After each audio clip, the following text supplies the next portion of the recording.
All right. What is going on, everybody? We're going to go over last night's NBA games. Warriors versus Celtics. Sixers versus Clippers. Um, a great night for ball. Warriors and Celtics. Rematch of a finals matchup. And Paul George's return to LA. Both both teams in both of these matchups weren't at full strength. Obviously, for the Celtics, no Kristaps Porzingis, no Jaylen Brown. Strained left hip flexor, did not play. Um, and obviously for the Sixers, no Joel Embiid. Um, and yeah, so let's jump into the first game of the night. Warriors won against the Celtics, 118 to 112. Um, it was a pretty contested game throughout. At times you could really see the Celtics missing Jaylen Brown, but by the numbers, um, it was a very competitive game. Um, but by the percentages and by the rebounds, the Warriors had the edge throughout the game. Um, Warriors shot 46% on field goal attempts. Celtics shot 42. Um, the Celtics made more threes. They took more, obviously, but the Warriors shot a better percentage. The Warriors only shot three more free throws than the Celtics and shot 83%, while the Celtics shot 81. 15 rebounds, 15 offensive rebounds for the Warriors, 38 defensive, and 13 offensive for the Celtics, and 34 defensive. If you're going to lose the rebounding battle to a team that really doesn't have a center in the Warriors, you're going to lose that game. I mean, like, you have Al Horford, you have Kata, you have Luke Cornett. I mean, Xavier Tillman didn't even play. He got a DNP. I mean, he could have helped with the boards. But Tatum gave it his all. I mean, he split his overall field goal. He split his 3-point shots. Had 32 points, 4 rebounds, 2 assists. Um, not a not his best performance. Some might say this shows he's not a number one. He can't be a number one on a championship team. I won't dive into that conversation because it's only one game against a really good team who is also 7-1 versus Celtics 7-2. So they're both pretty they're very good teams. Al Horford. Here's the thing. Al Horford, Drew Holiday. At this point in their careers, you really can't rely on them offensively. They're there for defense. They're there for IQ. They're there to make it tough for the other teams opposing bigs or guard. Um, Derek White pitched in with 26, 7 for 16 on threes. That's a lot of threes. Damn, I didn't even feel like he took that many. 8 for 19 overall field goal. Um, and nobody else really on the Celtics came to play. Sam Hauser 6, Luke Cornett 2, Peyton Pritchard off night 3 for 11 from three, 5 for 13 from field goal, 16 points overall. It's not enough. On the Warriors side, Steph Curry, great game, 27 points, 9 assists, 7 rebounds, almost a triple double. 4 for 9 from three, 8 for 17 from overall field goal. Um, Moses Moody got the nod at the starting spot. Good for him. 9 points, 6 rebounds. Shot it pretty well. Didn't take too many shots, but shot it pretty well. Andrew Wiggins with 16. Didn't make a three, but he got to the cup um, and boosted his overall field goal percentage. 6 for 14. Trace Jackson Davis, 4 for 6. Um, 8 points. Draymond Green doing Draymond Green things. A triple single. I'm kidding. 9 points, 4 assists, 6 rebounds.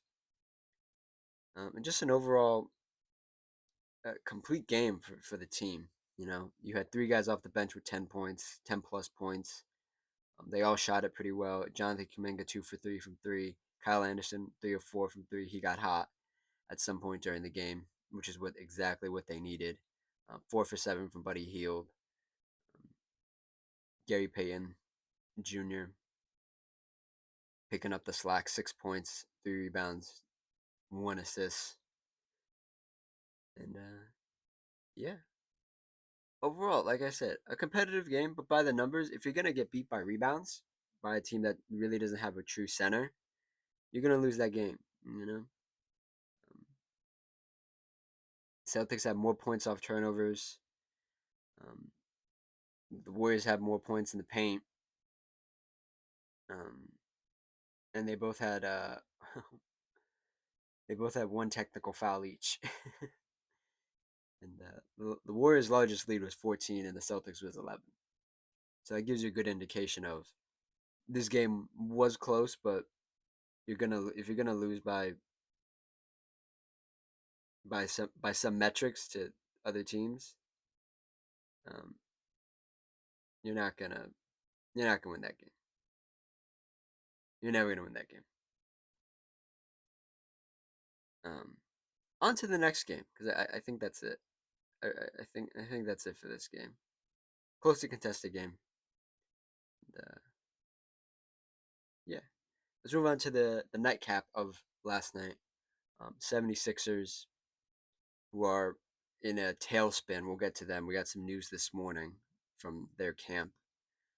And the Clippers, who are evenly 500 on the season, which is probably better than a lot of people thought they would be without Kawhi Leonard. Probably not the best, but hey, at least you're 500. Again, no Joel Embiid. Joel Embiid has been he's gotten teed up, he's gotten fined, not fined, he's gotten suspended, and he's there's a lot going on in Philadelphia, but we'll get to them. I want to talk about the Clippers first because everybody had a pretty solid game over there. Derrick Jones 14 points, Zubac with 15, Harden with 18, Norman Powell 26. Norman Powell's been killing it. 6 for 8 from three, 8 for 10 overall field goal. James Harden not the best shooting night, but he got some rebounds. He playmaked, playmaked. He assisted a lot of his teammates. There you go. Terrence Mann, kind of a stinker. 7-2 assists, 2 rebounds, 1 for 3 from three, 3 for 6. 21 minutes. He did get the start, so don't love that. Former Sixer Nicholas Batum, 7 points, 1 for 3 from three, 3 for 6 overall from field goal. Amir Coffey, 11 points, 2 for 3 from three. Yeah, they got beat by a team that just really wanted it more. That's all you can really say. On the end of the Clippers bench, uh, I have no idea what Kevin Porter Jr. is doing. Um, I was a big fan.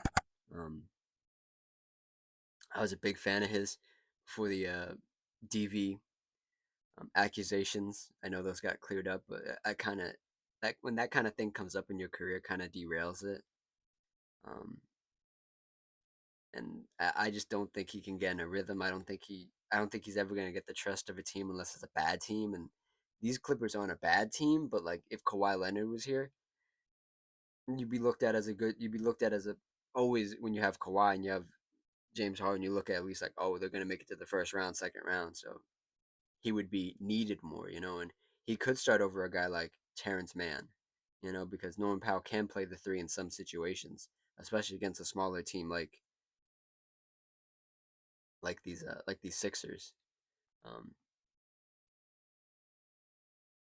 let's look at some team stats. Um, they shot relatively around the same amount of field goal attempts, and the percentages there. Uh, the Clippers made way more threes.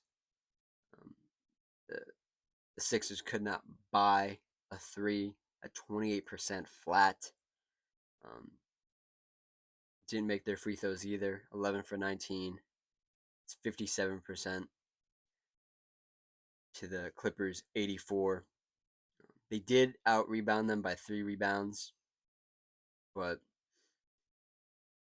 that's not enough.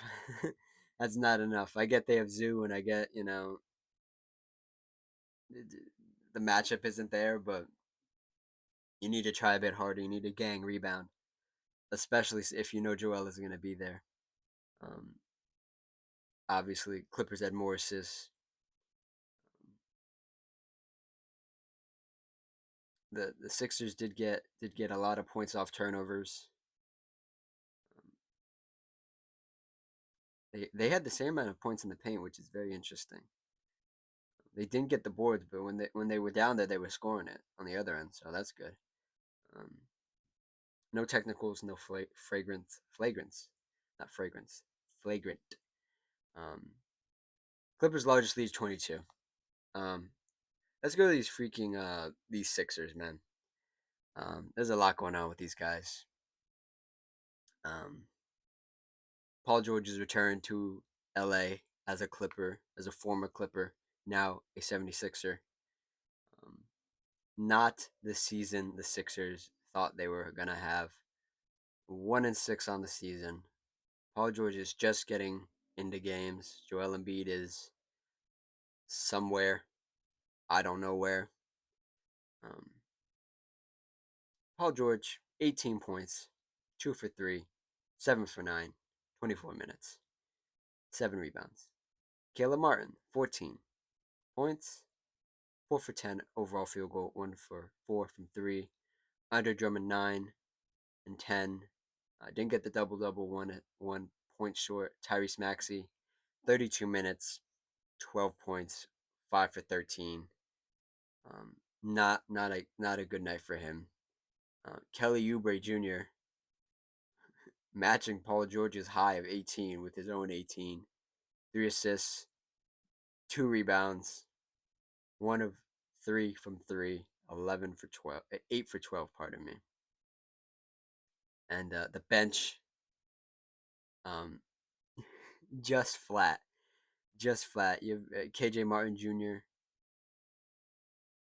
KJ Martin Jr., Kenya Martin Jr. 10 points, 4 of 6 overall field goal. Did not attempt a three. And then you just got a bunch of guys. Gershon Yabusele, 4 points. Um, I don't even know how to say that guy's name. I didn't even know he's in the league. Kyle Lowry, 0 points. Reggie Jackson, 0 points. Eric Gordon, a classic Eric Gordon stinker of 1 point. One. Jared McCain, 5. Ricky Council, 7. They both only played 10 minutes, 10 or more minutes. Didn't even crack 15. Um,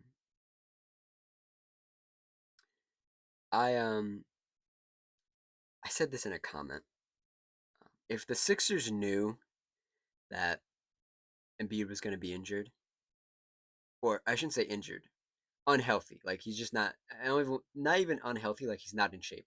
If they knew he wasn't going to be ready, or he didn't feel ready for the start of the season, and probably wasn't going to play the first 2 to 3 to 4 to 5 months, or at all, because at this point I don't know if he's gonna play.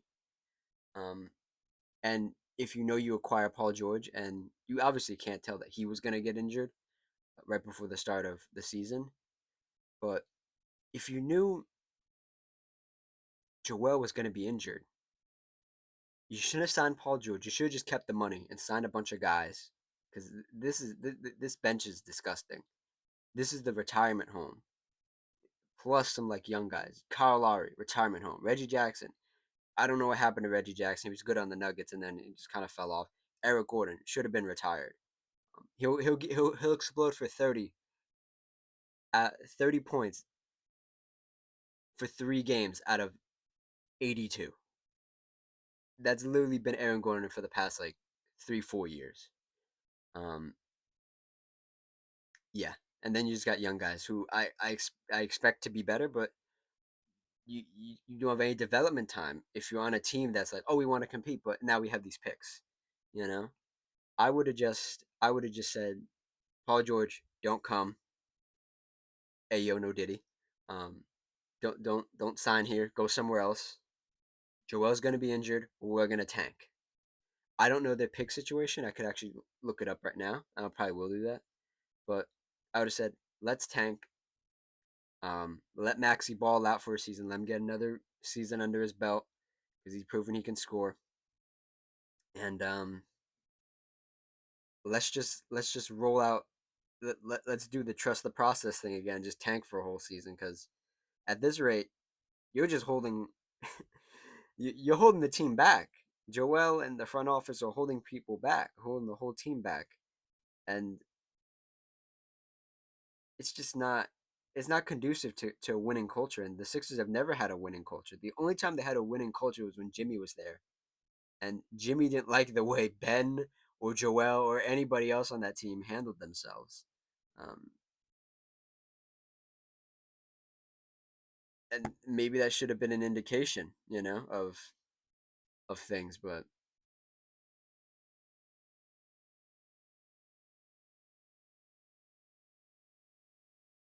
all right, I'm looking at their picks right now.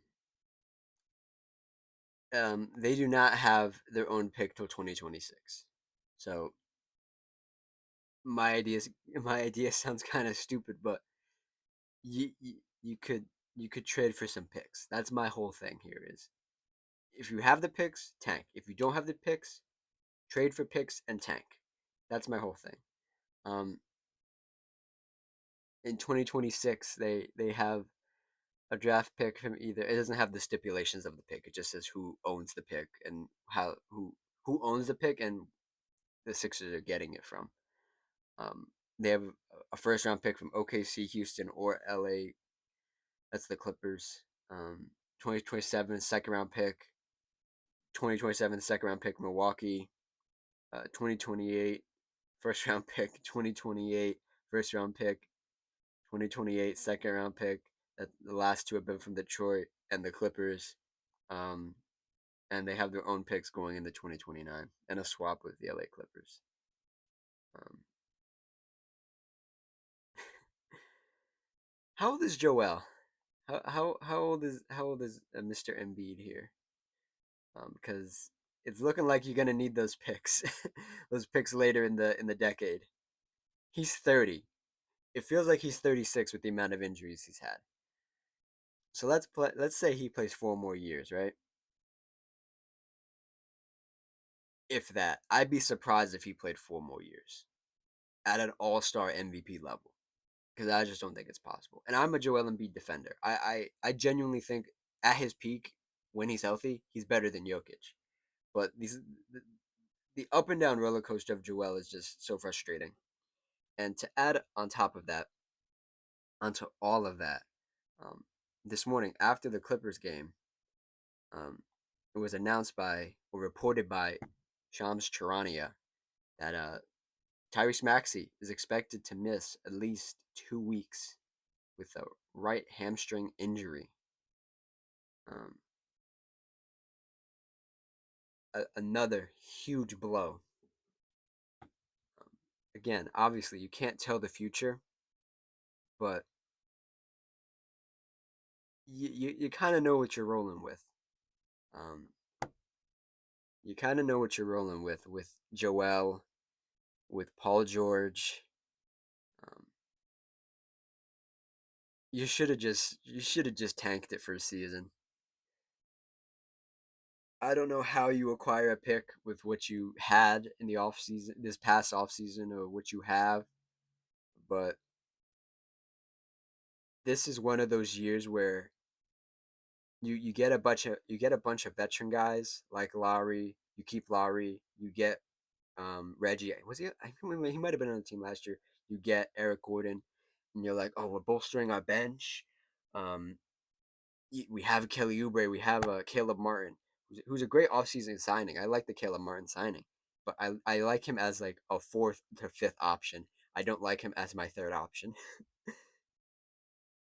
Um, and you think, oh my God, this is gonna be a great team. This is gonna be a great year for Philadelphia basketball. And no surprise, Joel isn't ready. No surprise, Paul gets injured again right before the season's about to start. And then you're stuck with a team full of old guys and some okay role players, and you're like, go win us some games for 2 weeks. Um, I'm actually very interested to see their schedule now, um, because they might Joel coming back might not fix this. Um, it and the thing is, you also have to think about this. So this means, let me revise my statement from before. You have Paul George now and a bunch of role players. Paul George hasn't been the number one guy on the team since Indiana, and that's well over almost a decade ago, a decade ago. Um, so it's gonna be the Paul George show for a little bit. They've only won one game. Do you expect Paul George to win you a few more? They stay in LA, and they get the treat this Friday of playing the Lakers.